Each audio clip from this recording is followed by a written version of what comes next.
नमस्कार। संकल्प क्लासेस बाड़मेर के यूट्यूब प्लेटफॉर्म पर आप सभी का हार्दिक स्वागत है। आज के इस लाइव सेशन के अंदर राजपूतों की उत्पत्ति के सिद्धांत, गुर्जर प्रतिहार राजवंश और इसके साथ साथ परमार राजवंश के बारे में विस्तार से पढ़िएगा। आइए अब सब मिलकर के इस टॉपिक को विस्तार से अध्ययन करते हैं। देखिए, सबसे पहले बात करते हैं राजपूतों की उत्पत्ति के सिद्धांत।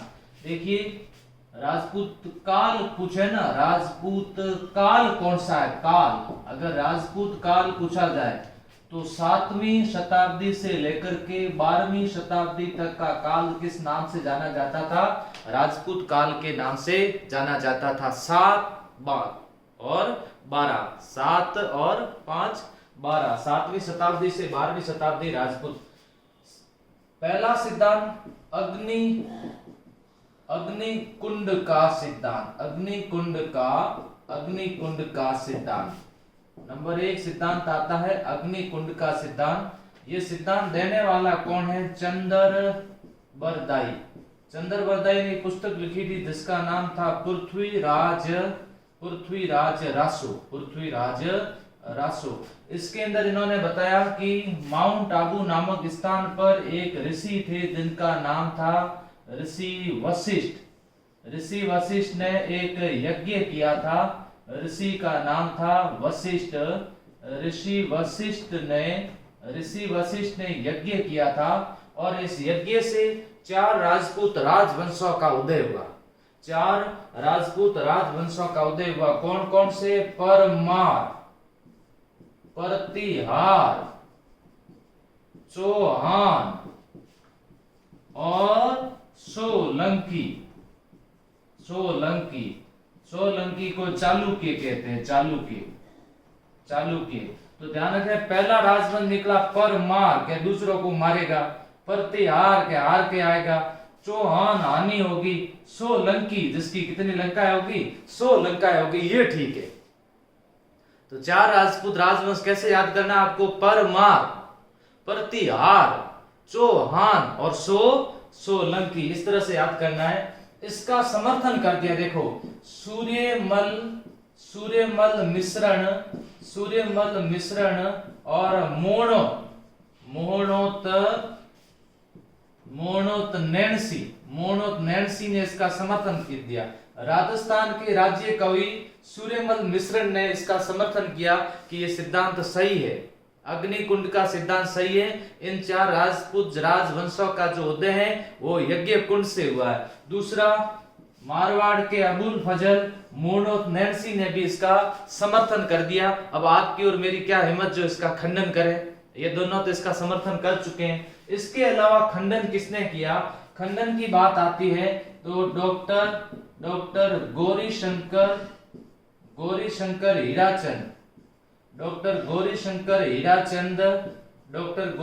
हीराचंद ओझा ने इसका खंडन किया था। डॉक्टर गौरीशंकर हीराचंद ओझा साहब ने इसका खंडन किया। इसी के साथ साथ डॉक्टर गोपीनाथ शर्मा ने भी इसका खंडन किया। उन्होंने कहा ऐसा संभव नहीं है, अग्नि से उत्पन्न हो गए हो, ऐसा संभव नहीं है। इसलिए इस सिद्धांत का खंडन किया गया। देखिए, बहुत सारे प्रश्न बनते हैं। माउंट आबू नामक स्थान पर ऋषि वशिष्ठ द्वारा किए गए यज्ञ से 4 राजपूत राजवंशों का उदय हुआ। ये कौन से सिद्धांत बताया गया? अग्निकुंड सिद्धांत किसने दिया? चंद्रबरदाई ने दिया। किसमें दिया था? पृथ्वीराज रासो में दिया था। परमार, प्रतिहार, चौहान, सोलंकी राजवंशों का उदय हुआ। सूर्यमल मिश्रण राजस्थान के राज्य कवि और मोणोत नैन्सी ने इसका समर्थन किया। डॉक्टर गौरीशंकर हीराचंद ओझा और गोपीनाथ शर्मा ने इसका क्या किया? खंडन किया। ये हो गया कौन सा सिद्धांत? प्रथम सिद्धांत। राजपूतों की उत्पत्ति का दूसरा सिद्धांत आया और दूसरा सिद्धांत कहता है कि राजपूत विदेशी थे। दूसरे सिद्धांत के आधार पर बताया गया कि राजपूत विदेशी थे। शक, हूण, कुषाण, गुर्जर इनके वंशज थे। इनके बारे में कहा भी जाता है कि शक, हूण, कुषाण मिट गए जहां से ऐसा क्या है कि हस्ती हिंदुस्तान की मिटती नहीं। बिल्कुल वो बाहर से आए, वो मिट गए, हिंदुस्तान की हस्ती मिटती नहीं। तो किसने क्या कहा? तो देखिए, नंबर 1 शक शक शिथियन किसने कहा? कर्नल टोड ने। कर्नल टोड ने कहा था शक शिथियन। दूसरा यूची कुषाण किसने कहा? कनिगम ने। कनिगम। तीसरा शक यूची, गुर्जर और हुण, ये कहा था वी.ए. स्मिथ ने। वी.ए. स्मिथ ने कहा। और 4 नंबर केवल गुर्जर पूछा जाए, गुर्जर, तो डी.आर. भंडारकर ने कहा था। डी.आर. भंडारकर ने कहा। देखिए ध्यान रखना, यहां शक शिथियन की बात आती है। शक शिथियन किसने कहा था? कर्नल जेम्स टोड ने कहा था। कर्नल साहब राजस्थान के इतिहास के पितामह हैं। कर्नल साहब की कई भी बात पर कभी शक नहीं करना चाहिए, याद रह गया, शक शिथियन। कर्नल साहब की कई भी बात पर कभी क्या नहीं करना चाहिए? शक कभी नहीं करना चाहिए। ये कुषाण है, कुषाण कनिगम से याद रखना। और वी.ए. स्मिथ शक यूची पूरा मिक्स बता दिया, किसने? वी.ए. स्मिथ ने। गुर्जर भंडारकर, गुर्जर याद रखना, कौन सा? भंडारकर से याद रखना गुर्जर। तो ये राजपूतों की उत्पत्ति से 2 बड़े सिद्धांत है, बहुत बड़े सिद्धांत, जिसमें राजस्थान के इतिहास के पितामह और इसमें देखिए राजस्थान के राज्य कवि और मोहनोत नैन्सी, ये सब इसके अंदर साथ में जुड़ करके ये सिद्धांत बताते। इसके बाद में कौन कौन से सिद्धांत आए उसके बारे में आपको बता देता हूं। इसके बाद में कौन से सिद्धांत, ये एक बार स्क्रीनशॉट ले लो। इसके बाद में कौन से सिद्धांत प्रतिपादित हुए?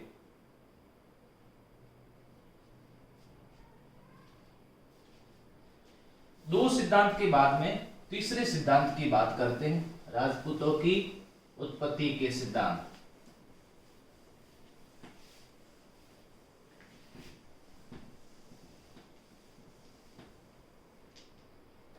कई बार बच्चे कहते भी है कमेंट करके, सर क्यों लालच कर रहे हो, बोर्ड अच्छा मंगवा दो। अभी लॉकडाउन में मिल नहीं रहे, कुछ भी सामग्री नहीं मिल रही, इसलिए ये मेहनत करनी पड़ रही है। देखिए तीसरे की बात आती है, तीसरे सिद्धांत में बात करते हैं। तीसरा वैदिक आर्यों की संतान, आर्यों की संतान। अगर ये लिखा हुआ तो भी ठीक है, या फिर इसमें ऐसा लिखा हो विशुद्ध क्षत्रिय, तो दोनों सही हैं। और इस सिद्धांत को देने वाले डॉक्टर गौरी शंकर हीराचंद ओझा, डॉक्टर गौरीशंकर हीराचंद ओझा साहब ने सिद्धांत दिया था। दूसरा सी, इसके साथ में कौन थे? सी.वी. वैद्य, साथ में कौन थे? सी.वी. वैद्य, इनके साथ में थे सी.वी. वैद्य। ये सिद्धांत इनके द्वारा दिया गया। फिर अगला सिद्धांत आता है ब्राह्मण उत्पत्ति का सिद्धांत। ब्राह्मण उत्पत्ति का सिद्धांत कहता है कि ये ब्राह्मण थे। ब्राह्मण उत्पत्ति के सिद्धांत के अनुसार ये ब्राह्मण थे। तो किसने बताया? डी.आर. भंडारकर,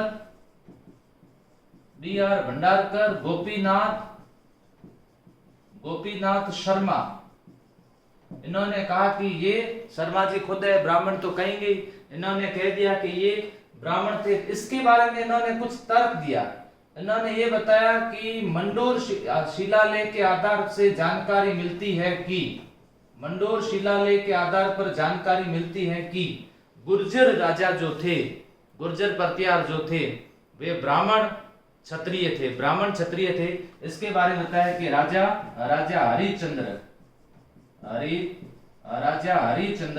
हरिश्चंद्र की ब्राह्मण रानी से उत्पन्न हुए थे, इसलिए उनको ब्राह्मण कहते थे। इसलिए यह भी पूछा जा सकता है। दूसरा इसकी जानकारी के लिए बिजोलिया शिलालेख का भी उदाहरण दिया जाता है।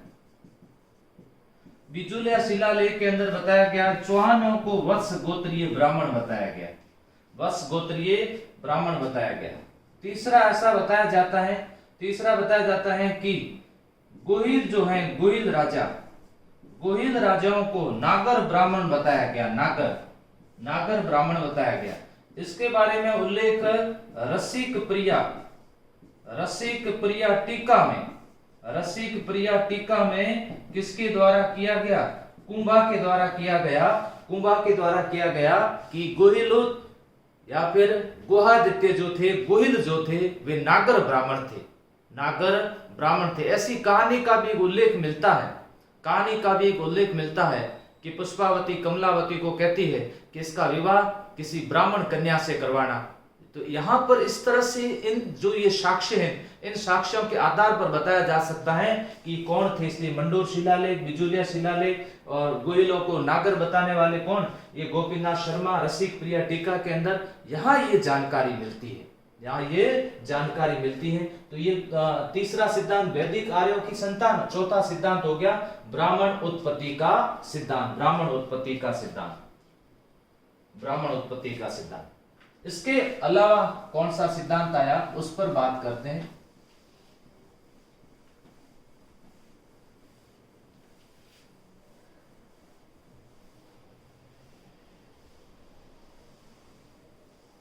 इसके अलावा किसने सिद्धांत दिया उस पर बात करते हैं। इसके अलावा सिद्धांत की बात करें तो इसमें कहा, इस सिद्धांत में सूर्यवंशी प्लस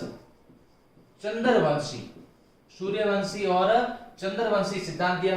कुछ बताया, कईयों में बताया सूर्यवंशी राजपूत, कुछ में बताया चंद्रवंशी। ये किसने बताया? ये बताया जगदीश सिंह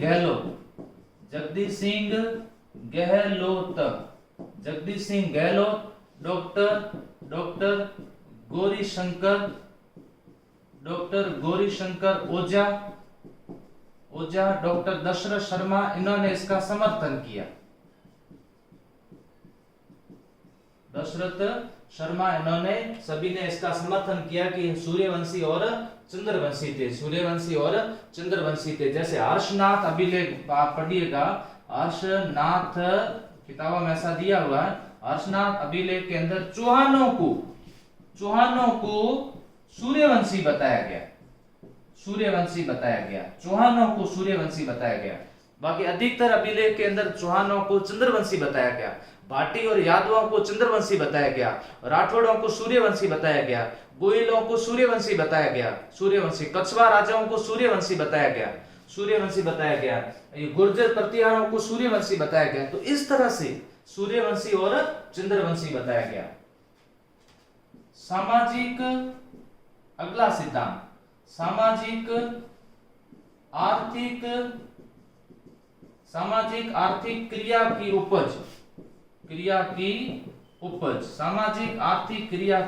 उपज ब्रजदूलाल चट्टोपाध्याय ने दिया थी। ब्रजदूलाल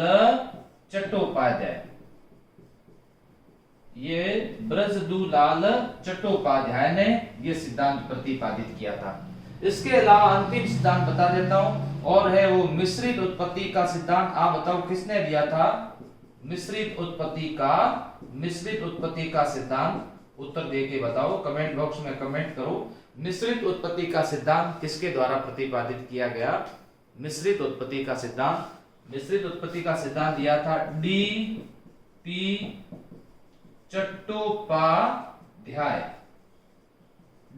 चट्टोपाध्याय ने मिश्रित उत्पत्ति का सिद्धांत दिया था। और ब्रजदूलाल चट्टोपाध्याय के द्वारा सामाजिक आर्थिक क्रिया की उपज का बताया गया और ये सूर्यवंशी चंद्रवंशी ये सिद्धांत बताए गए। इसका भी एक बार स्क्रीनशॉट ले लो।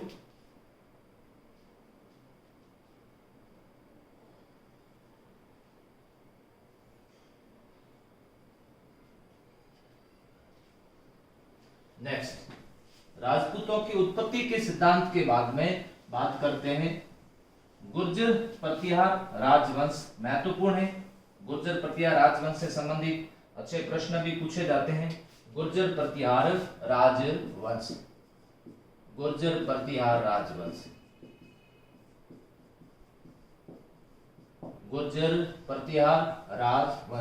सबसे पहले बता देता हूं, मूर्णोत नैन्सी ने गुर्जर प्रतिहारों की 26 शाखाओं का उल्लेख किया।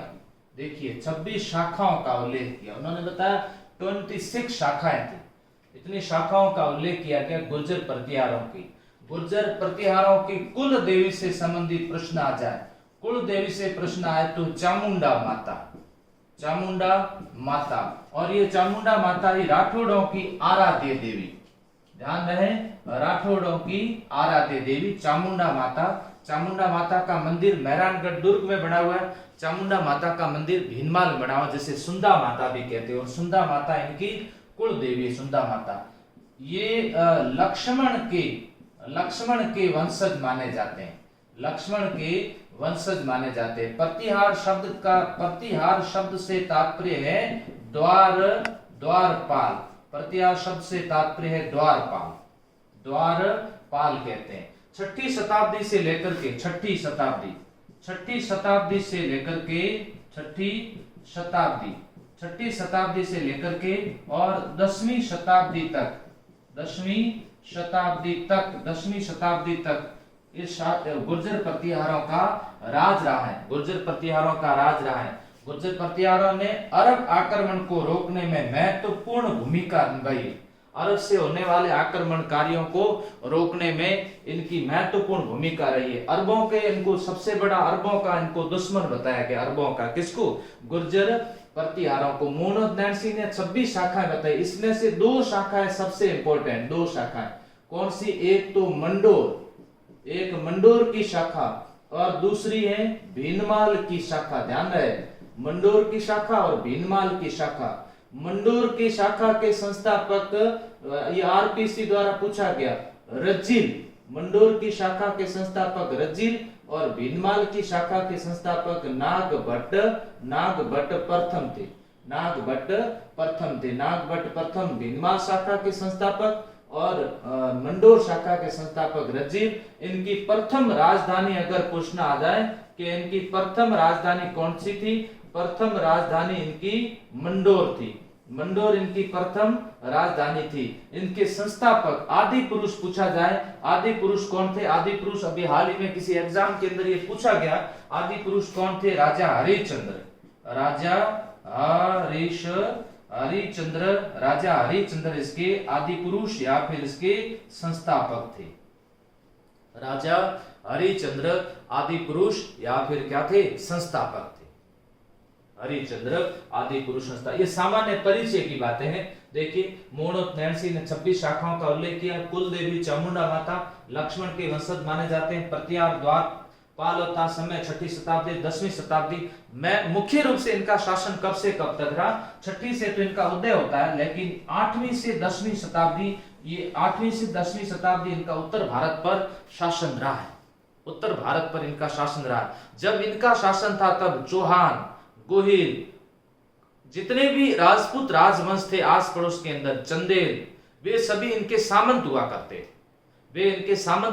थे। इनके दरबार में बैठा करते थे और बैठने में अपने आप को गर्व महसूस करते थे। वे इनके सामंत हुआ करते थे। गोहिल राजा खुमान का उल्लेख मिलता है कि वे इनके सामंत थे। चौहान राजा गुहक प्रथम ने अपनी बहन कलावती का विवाह नागभट्ट सेकंड से करवाया था, वो भी इनके सामंत थे। इसके अलावा सिंध, विदर्भ, कलिंग, वहां तक के राजा इनके सामने नतमस्तक हुआ करते थे। इनका शासन काल और इनका साम्राज्य का विस्तार बहुत ज्यादा था, तो ये गुर्जर प्रतिहार राजवंश 2 शाखाएं मैन रही इनकी, मंडोर और भीनमाल। इनकी प्रथम राजधानी मंडोर है। इनके आदि पुरुष जो राजा हरिश्चंद्र थे, राजा हरिश्चंद्र आदि पुरुष थे। फिर राजा हरिश्चंद्र के बाद में इनकी जो संतानें आपस में बिखर जाती है, तो एक शाखा मंडोर बन जाती है और दूसरी शाखा बन जाती है कौन सी? भीनमाल जालोर। चामुंडा माता, ये याद रखिएगा, अरबों के, खास करके अरबों के आक्रमण को रोकने में इन्होंने महत्वपूर्ण भूमिका निभाई, अरबों के आक्रमण को रोकने में। अब मैं आपसे इनके बारे में डिटेल से बता देता हूं। पहले मंडोर के प्रतिहार समझा दूं और मंडोर के प्रतिहार के बाद में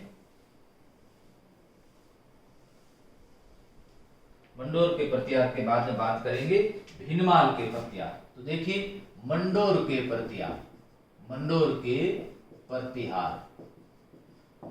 प्रतिहार की बात करें, राजा हरिश्चंद्र और राजा हरिश्चंद्र के 2 पत्नियां थी, एक ब्राह्मणी और एक क्षत्रिय छत्राणी। छत्राणी थी उसका नाम था भद्रा, भद्रा, और ब्राह्मणी थी उसका नाम था द्विजात्मा, द्विजात्मा, ध्यान रहे, द्विजात्मा, ब्राह्मणी, और छत्राणी का नाम था भद्रा था, छत्राणी का नाम भद्रा था। छत्राणी के जो बेटा हुआ जिसका नाम था रज्जील, और इस रज्जील को मंडोर शाखा का संस्थापक माना जाता है, संस्थापक माना जाता है। नाग भट्ट, फिर इनका वंश नाग भट्ट, इसने मेड़ता को राजधानी बनाई। 10वां शासक था शिलूक, 10वां था शिलूक था, इसने वल्ल देश कहते हैं जैसलमेर, भाटी राज, वल्ल देश पर अधिकार स्थापित किया था। 10वां शासक हुआ करता था शिलूक, राजा था शिलूक। वल्ल देश पर इनके द्वारा अधिकार किया गया, वल्ल देश के ऊपर अधिकार किया गया। उसके बाद में बाउक और कक्कुक राजा बने। कक्कुक के समय एक उल्लेख मिलता है घटियाली शिलालेख, ध्यान रखना, घटियाली शिलालेख, घटियाली गांव जोधपुर से मिला है। इसमें राजस्थान के अंदर सर्वप्रथम सती प्रथा के प्रमाण मिलते हैं, सती प्रथा के प्रमाण मिलते हैं। कहते हैं एक महिला के सती होने का उल्लेख मिलता है, संपल देवी के सती होने का उल्लेख मिलता। भारत में जिस प्रकार एरन अभिलेख से मिलते हैं सैनिक गोपराज की पत्नी के सती होने का उल्लेख मिला, उसी प्रकार राजस्थान के अंदर शिलालेख में प्रश्न आए, कौन से शिलालेख से? घटियाली शिलालेख से उल्लेख मिलता है, राजस्थान के अंदर सती प्रथा के प्रमाण मिलते हैं। और घटियाली शिलालेख किस राजा के समय का? कक्कू के समय का। और कक्कू किस वंश से संबंधित है? मंडोर के प्रतिहारों से संबंधित। इसके बाद मंडोर के प्रतिहार कमजोर पड़ जाते हैं और मंडोर के प्रतिहारों ने मंडोर राठौड़ राजाओं को मंडोर दहेज में दे दिया। और किसको दे दिया था? राव चूड़ा राठौड़ को मंडोर दहेज में दे दिया था। तब कहा जाता है इंदा तणो उपकार कम धस कदे न बिसरे। ध्यान से सुनना, इंदा उगम सिंह प्रतिहार ने दिया था। इंदा तणो उपकार कम धस कदे न बिसरे। कमधस मतलब ये कन्नौज के राठौड़ है, कन्नौज के राठौड़, ध्यान से समझना। इंदा तणो उपकार कम धस कदे न बिसरे, चूड़े चवरी चाट दियो मंडावर दायजे। चूड़े को चवरी चाट करके मंडोर दहेज में दे दिया। मंडोर किस में दे दिया? दहेज में दे दिया। अब देखिए 8वीं से 10वीं शताब्दी तक राज कर किया, लेकिन उसके बाद में राज धीरे धीरे इनका राज क्या पड़ गया? कमजोर पड़ गया, राज कमजोर पड़ गया। 12वीं शताब्दी तक आते आते इन्होंने अपना राज दूसरों को सौंप दिया था। जैसे मंडोर का शासन सुपुर्द कर रहे हैं किसको? राव चूड़ा को सुपुर्द कर देते हैं। तो ये मंडोर के प्रतिहार से संबंधित आपसे प्रश्न पूछे जा सकते हैं। मंडोर के राजा हरिश्चंद्र, रज्जील, नागभट्ट, शिलूक, बाऊ, कक्कुक, इस तरह से इनके उस समय नाम हुआ करते थे। ये प्रश्न याद रखिएगा। अब बात करते हैं मंडोर के बाद में भीनमाल के प्रतिहार।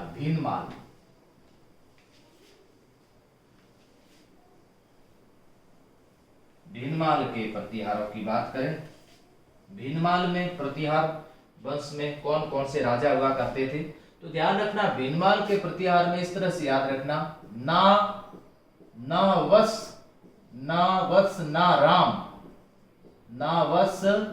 ना राम, मिहिर, महेंद्र, महिपाल।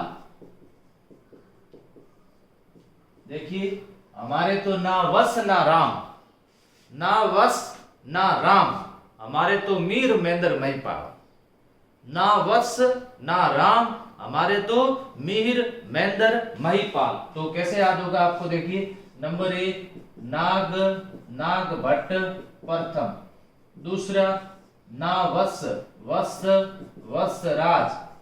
वस राज, तीसरे देखिए नाग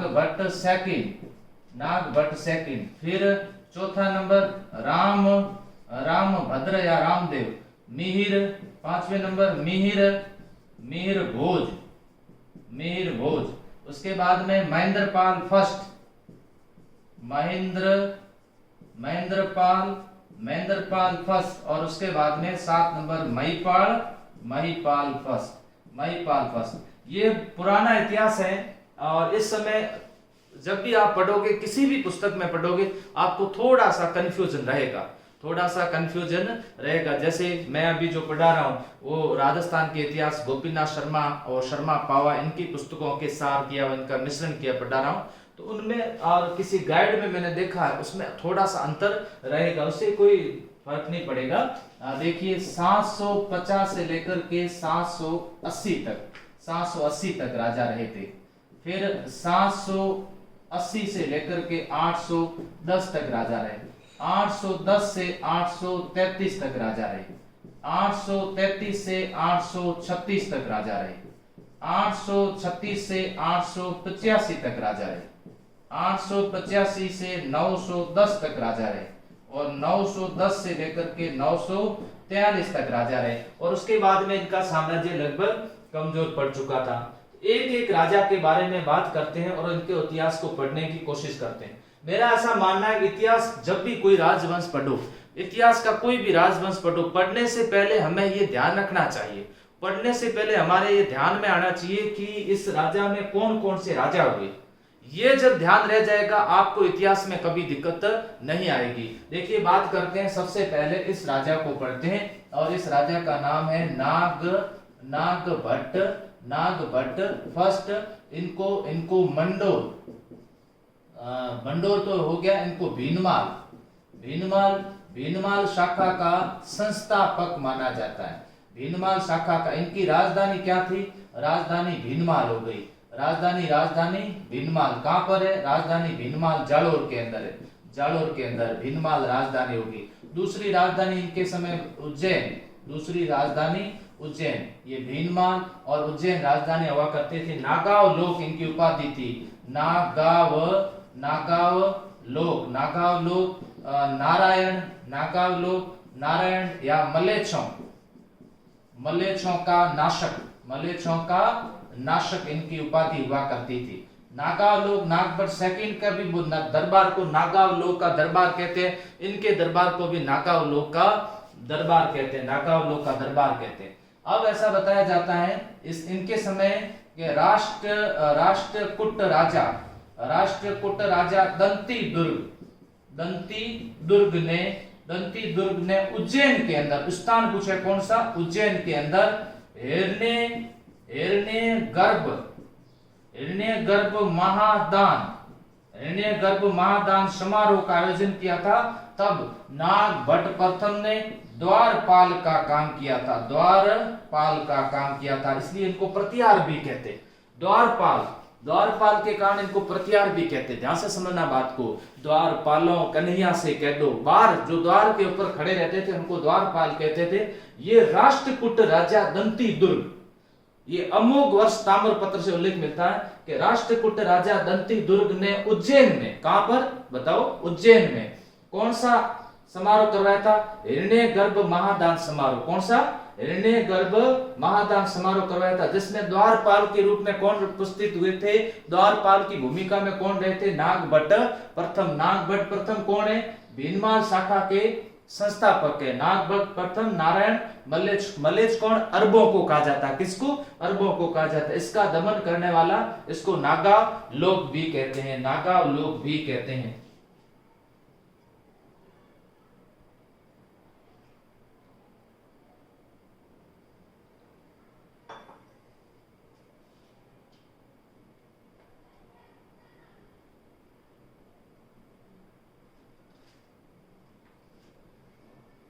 नेक्स्ट स्क्रीनशॉट ले लो। इसके साथ में ये राजा तो इधर लिखे हुए हैं, इनको मिटाएंगे नहीं और इधर पढ़ते रहेंगे एक एक राजा के बारे में, ताकि आपको साथ साथ में वो भी याद रह जाए और इधर राजाओं की जानकारी भी आपको साथ साथ में याद होती रहे। दूसरे राजा की बात करें, वत्सराज। अब सेकंड राजा के बारे में पढ़ते हैं और इनका नाम है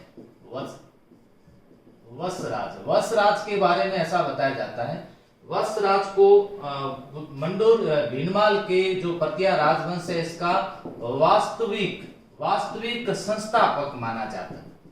वास्तविक संस्थापक माना जाता है, ध्यान समझना, वास्तविक संस्थापक थे।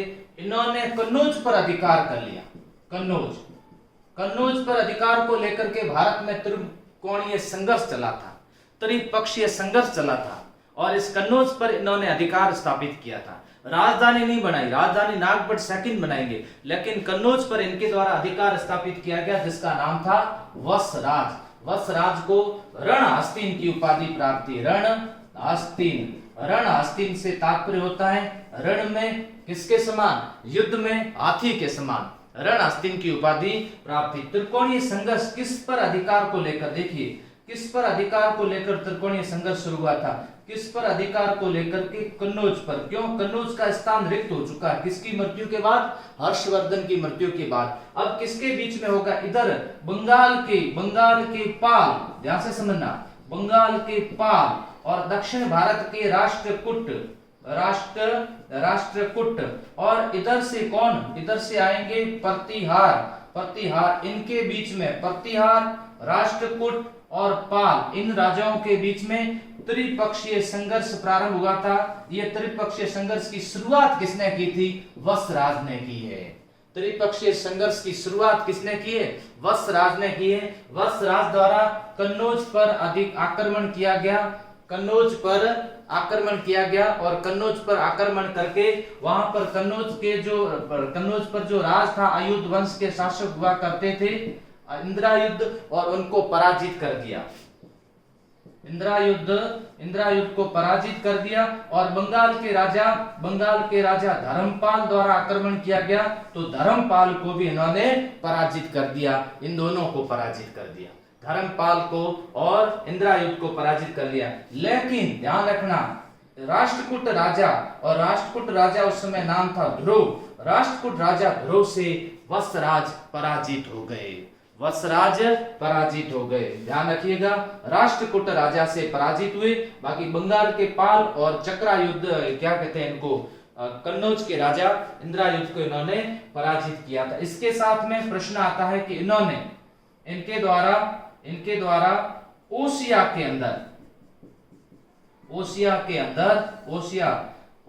जोधपुर के अंदर सूर्य मंदिर बने हुए, और उस सूर्य मंदिर में एक मंदिर बना हुआ, महावीर स्वामी का मंदिर बना हुआ, और उस महावीर स्वामी के मंदिर का निर्माण वत्सराज द्वारा करवाया गया था।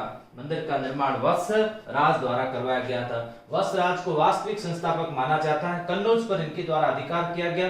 त्रिपक्षीय संघर्ष की इनके समय शुरुआत हुई और शुरुआत इनके द्वारा ही की गई। इन्होंने रण हस्तिन की उपाधि धारण की। त्रिकोणीय संघर्ष किसके बीच में हुआ था, प्रतिहार, राष्ट्रकूट, पाल शासकों के बीच त्रिकोणीय संघर्ष हुआ था और ओसिया के अंदर महावीर स्वामी मंदिर का निर्माण करवाया गया। स्क्रीनशॉट ले लो, ओसिया के अंदर महावीर स्वामी मंदिर का निर्माण करवाया गया। इनको वास्तविक संस्थापक भी कहा जाता है।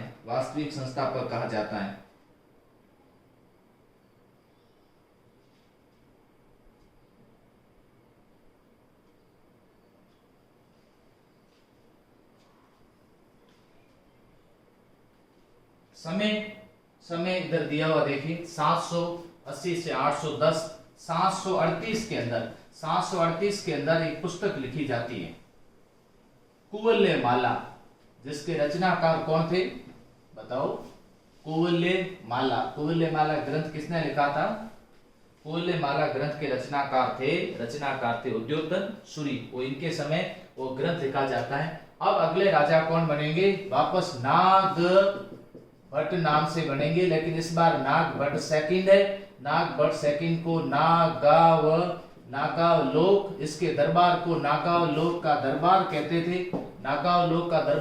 थे। इन्होंने राजधानी बना दी कन्नौज को इन्होंने राजधानी बना दी। कन्नौज के राजा चक्रायुध प्लस धर्मपाल को पराजित करके कन्नौज में अपनी राजधानी स्थापित कर दी थी। नागभट्ट ने कन्नौज में राजधानी स्थापित की थी। परम भट्टारक महाराजा, ध्यान रखना, महाराजा धीराज, परम भट्टारक महाराजा धीराज की उपाधि धारण की थी। परम भट्टारक महाराजा धीराज की उपाधि नागभट्ट द्वारा धारण की गई। परम भट्टारक महाराजा धीराज की उपाधि महेंद्रपाल द्वारा भी धारण की गई। तो एक जैसी उपाधियां भी होती थी। परम भट्टारक महाराजा धीराज की उपाधि धारण की गई। ये परम भट्टारक महाराजा धीराज की उपाधि धारण करते हैं। कन्नौज पर इन्होंने अधिकार कर दिया। नागा लोग इनका दरबार कराता था। इन्होंने चौहान राजा गुअक की बहन कलावती से विवाह किया था। गोहिल राजा खुमान इनके सामंत हुआ करते थे। इनके समय में कलिंग विदर्भ सिंध और आंध्र यहाँ तक के राजा इनके सामने नतमस्तक थे। क्या थे? नतमस्तक थे। बाद में 800 का समय है ना, ये 833 ईस्वी के अंदर इन्होंने 833 ईस्वी के अंदर इन्होंने गंगा नदी में जल समाधि ले ली। गंगा नदी के अंदर जल समाधि लेने वाले राजा जिसका नाम था नागभट्ट सेकंड ने जल समाधि ले ली। उसके बाद राजा बने रामभद्र अयोग्य थे। रामभद्र की हत्या करके राजा बने मिहिर भोज, और मिहिर भोज को गुर्जर प्रतिहारों का पितृहंता राजा कहते हैं। ध्यान से समझना, जिस प्रकार राठौड़ों में मालदेव को कहते हैं, उसी प्रकार उसको पितृहंता राजा कहते हैं। किसको? मिहिर भोज को कहते हैं। मिहिर भोज को पितृहंता राजा कहते हैं।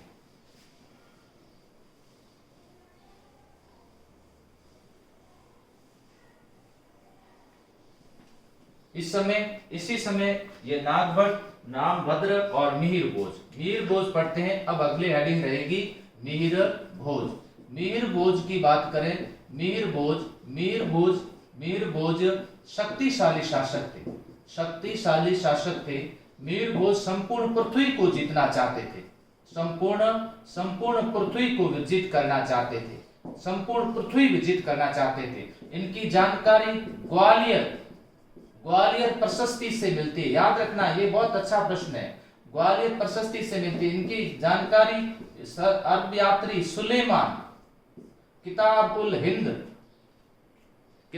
हिंद वल सिंध एक पुस्तक लिखी थी सुलेमान के द्वारा, उसमें मिलती है। इनकी जानकारी कल्हण द्वारा रचित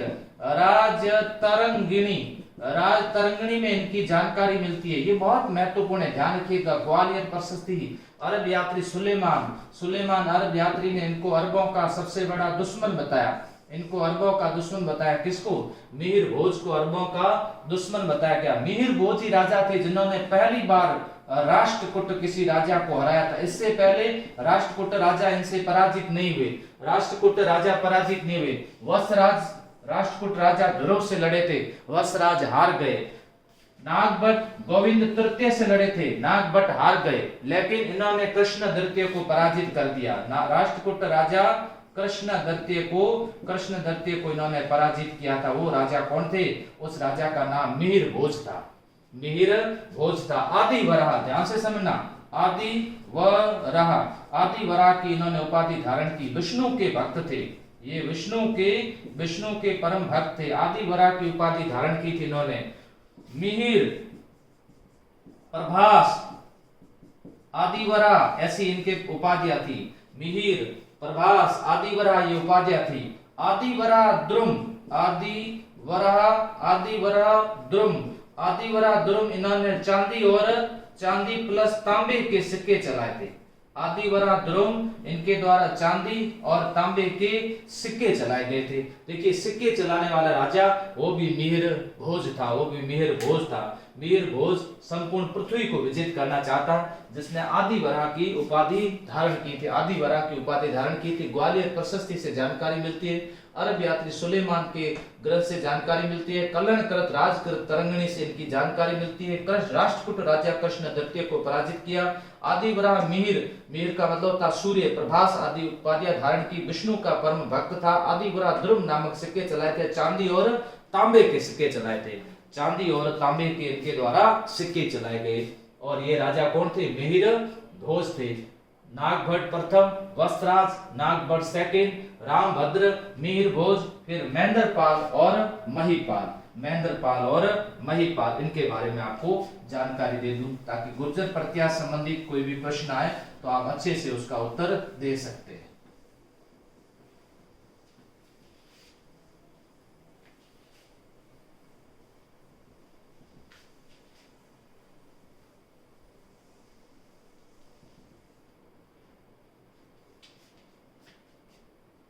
देखिए दो राजाओं की मैं एक साथ बात कर देता हूं, महेंद्रपाल, महेंद्रपाल, महेंद्रपाल और महिपाल, महेंद्रपाल और महिपाल। इन दोनों के समय में एक दरबारी कवि हुआ करते थे जिसका नाम था राजशेखर, राजशेखर। लेकिन राजशेखर ने अधिकतर रचना इनके दरबार में बैठ के की। तो याद अगर प्रश्न आए किसके दरबारी कवि थे, दोनों ऑप्शन साथ में आ जाए तो उत्तर किसका देना, महेंद्रपाल का उत्तर देना। महेंद्रपाल के दरबार में बैठ करके इनके द्वारा रचना की गई। इन्होंने उपाधि धारण की थी परम भट्टारक, परम भट्टारक महाराजा, महाराजा धीराज, परम भट्टारक महाराजा धीराज, इनके द्वारा उपाधि धारण की गई। राजशेखर द्वारा इनको रघुकुल, रघुकुल तिलक, रघुकुल तिलक और रघुकुल मुक्तामणि, रघुकुल तिलक, रघुकुल मुक्तामणि की उपाधि प्रदान की गई थी। किसको, महेंद्रपाल को उपाधि प्रदान की। राजशेखर के द्वारा इनके समय लिखे गए ग्रंथ प्रबंध कोश, प्रबंध कोश, प्रबंध कोश राजशेखर के द्वारा, देखिए बाल रामायण, बाल रामायण, बाल महाभारत, महाभारत, विदुषाल भंजिका, विदुषाल भंजिका, कर्पूर मंजरी, कर्पूर मंजरी एक ऐसा ग्रंथ था जो इन्होंने प्राकृत में लिखा था। ये एक प्राकृत भाषा में लिखा था। बाकी सभी जो लिखा, बाल रामायण, बाल महाभारत, विदुषाल भंजिका और प्रबंध कोश, ये सभी ग्रंथ इन्होंने संस्कृत में लिखे थे, ये संस्कृत में लिखे थे। और बात आती है महिपाल, महिपाल को इन्होंने आर्यव्रत का, आर्यव्रत का महाराजा धीराज का, महाराजा आर्यव्रत का महाराजा धीराज का, किसको, महिपाल को। महिपाल की जानकारी, महिपाल की जानकारी अरब यात्री अल मसूदी से मिलती है। अल मसूदी, अल मसूदी ने इनके समय यात्रा की थी, भारत की यात्रा की थी। उसने राजाओं को अल गुर्जर कहा था, अल गुर्जर कहा था, और प्रदेश को अल गुर्जर का राजा को बोरा कहा था। वापस बता देता हूं, राजा को क्या कहा था, राजा को बोरा कहा था, और प्रदेश को क्या कहा था, अल गुर्जर कहा था। अभी तक इनका अधिकार कन्नौज पर रहा है, कन्नौज के ऊपर अधिकार रहा। 1018 ईस्वी को, 1018 ध्यान सुनना, 1018 ईस्वी को जब महमूद गजनवी द्वारा आक्रमण किया था, उस समय राज्यपाल थे, उनको पराजित करके कन्नौज का तहस नहस कर दिया था। और अंतिम राजा को चंद्रदेव गैड़वाल ने हरा करके गुर्जर प्रतिहार शासन समाप्त कर दिया था, और वो थे यशपाल देव अंतिम थे, यशपाल देव गुर्जर प्रतिहारों से संबंधित अंतिम थे। तो ये था आपका राजवंश, कौन सा, गुर्जर प्रतिहार से संबंधित राजवंश था, गुर्जर प्रतिहार। गुर्जर प्रतिहारों के बाद में अब आपको मैं बता देता हूं कौन से राजवंश से संबंधित, परमार राजवंश से संबंधित। हालांकि देखिए परमारों का इतना कोई बड़ा योगदान राजस्थान से संबंधित रहा नहीं, और इनके इतिहास की भी जानकारी नहीं मिलती है। परमार का शाब्दिक अर्थ होता है शत्रु को मारने वाला। और परमारों में से कौन कौन से परमारों के बारे में जानकारी मिलती है, एक तो आबू के परमार और दूसरा उज्जैन के परमार। उज्जैन के परमार राजस्थान से संबंधित नहीं है, उज्जैन एमपी में। आबू के परमार, किराड़ू के परमार, यहाँ परमारों का शासन रहा। जालोर के परमार, अर्थुना बांसवाड़ा के परमार, यहाँ परमारों का शासन रहा है। तो यहाँ से परमारों में देखिए एक राजा हुए थे जिसका नाम था धूमराज, कहते हैं इनको यहाँ का संस्थापक माना जाता है, संस्थापक यहाँ से शुरू होता है। दूसरे हुए थे उत्पल राज, ये उत्पल राज से वास्तविक वंशावली मिलनी शुरू हो गई थी। तीसरे राजा हुए थे धंधुक के समय विमल शाह ने आदिनाथ मंदिर का निर्माण करवाया था। आदिनाथ मंदिर का निर्माण करवाया था विमल शाह के द्वारा 1031 ईस्वी के अंदर, जिसके वास्तुकार कौन थे बताओ, आदिनाथ मंदिर के वास्तुकार कौन थे, धंधुक। और 4 नंबर के अंदर आते हैं प्रहलादन सिंह, उसके बाद में धारावर्ष, इनसे संबंधित प्रश्न पूछा जा सकता है। धारावर्ष एक शक्तिशाली धारावर्ष एक शक्तिशाली शासक थे, एक तीर से 3 भैंसों को बींद डालते थे, 3 भैंस बींद डालते थे। अभी मंदिर अगर आप जाओगे, माउंट आबू जाओगे तो वहां पर एक मंदिर बना हुआ, अचलेश्वर महादेव मंदिर। अचलेश्वर महादेव मंदिर के पास में एक तालाब बना हुआ है, तालाब के पास में एक मूर्ति लगी हुई है और 3 भैंसें वहां बनाई हुई है, उसको एक तीर से बींद रहा है। उस व्यक्ति का नाम था धारावर्ष, और ये धारावर्ष कहाँ के थे? आबू के थे, आबू के धारावर्ष। यहां से बात करते उज्जैन की राजधानी धारा नगरी थी, और इसमें संस्थापक थे मुंज इनके संस्थापक हुआ करते थे। मुंज परमार इनके संस्थापक हुए करते। पृथ्वी वल्लभ, श्री वल्लभ, अमोघ वर्ष जैसी उपाधियां धारण करने वाले मुंज इनके संस्थापक हुआ करते। जैसे इनके दरबार के अंदर हलायुद्ध, पद्मगुप्त, धनिक, धनंजय ये इनके दरबार में बैठा करते थे। दरबार में अभिदान रत्नमाला, बहुत अच्छे ग्रंथ है। अभिदान रत्नमाला नोट कर सकते हो आप, बहुत महत्वपूर्ण ग्रंथ है। नव शशांक चरित पद्मगुप्त, नव शशांक चरित, दश रूपक,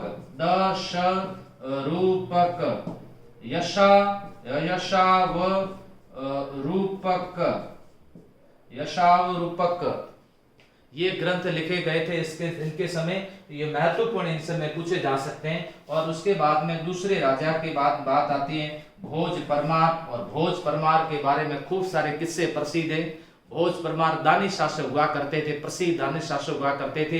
चित्तौड़गढ़ दुर्ग के अंदर इनके द्वारा मंदिर बनाया गया था, जिसका नाम था समीदेश्वर मंदिर। उसी समीदेश्वर मंदिर को वापस व्यवस्थित करवाया था, किसके द्वारा? राणा मोकल के द्वारा। इसलिए उसको मोकल का मंदिर भी कहते हैं, उसको त्रिभुवन नारायण शिव मंदिर भी कहते हैं, त्रिभुवन नारायण शिव मंदिर भी कहते हैं। माघ है, वर रुचि है, सुबंधु है, इस तरह से बहुत सारे, जैसे 500 दरबारी इनके दरबार में बैठे, जिनकी मृत्यु पर कहा गया था धारा आज निराधरा हो गई। अभिदान ये इनके द्वारा, राज परमार भोज के द्वारा दानशीलता संबंधित बहुत सारे ग्रंथ किए गए। सम्रागण सूत्रधार, सरस्वती कंठाभरण, आयुर्वेद सर्वस्व, राज मार्तन, ये इनके द्वारा परमार भोज के द्वारा। तो एक परमार भोज और दूसरे कौन से हुए थे? प्रतिहार भोज। ये इनके द्वारा अलग अलग शासन चलाया गया। आज अपन ने इसके बारे में बात की, राजपूतों की उत्पत्ति के सिद्धांत, और उसके बाद में गुर्जर प्रतिहार के साथ साथ बात की परमारों के बारे में। अब आपके टेस्ट में ये इससे संबंधित प्रश्न पूछे जाएंगे, अच्छे से आप लोग याद कर लीजिएगा। Thank you.